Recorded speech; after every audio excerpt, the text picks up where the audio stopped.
what do you think about blowback? You'll have to define blowback for me. That's maybe a Ron Paul expression of, having been in the Middle East for years, killing dictators, arming, I guess, Saddam Hussein himself to fight against the Russians and things like that. And that's ultimately why people are pissed at us, not because we're free and prosperous. Oh, I don't believe that at all. There is a element within the Islamic world that really dislikes everything Western culture and Western industrialized societies have basically produced. Yes, we have done things that Ron Paul aptly points out have been in our national interest at the time, but could have potential repercussions. But if we're talking about Islamofascism and the terrorism that we now face, that went on long before we had large troop presences. I mean, we've been under Islamic attack since, and what I'm going to say is it probably goes back well before the hostages were taken in the Iranian embassy back in 1979, when there was no Iraq war, there was no Afghanistan, there were no troops in Saudi Arabia. So there's been a terrorism problem, an Islamic terrorism problem for a long time, okay, that we have had as Westerners. And it certainly predates any local activity, in time that the United States may have actually done.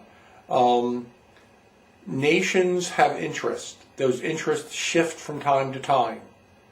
Sometimes you deal with those interests, maybe in the moment, a president makes decisions. They might have repercussions or blowback at some future time, or they might not. I think it's pretty tenuous, though, to try to get involved in a lot of these linkages and domino effects. So let me just say that there's a point there where I disagree with Ron Paul. What I do agree with Ron Paul on is that in the spirit of the Constitution and the Founding Fathers and George Washington's message to the American people as he left office as president, embroiling ourselves in foreign adventures, wars that are really someone else's fight, is not a good idea for a nation to do. Basically, we shouldn't think of ourselves as an empire, but as a republic. And we shouldn't go off on these schemes to police the world or make the world better for democracy, or to be intervening in every event that could be perceived as tenuously linked to our own national security. And so I could almost agree, or potentially agree with Ron Paul, that the Iraq war should not have been started. Now that we're there, we have a different situation and a different kettle of fish.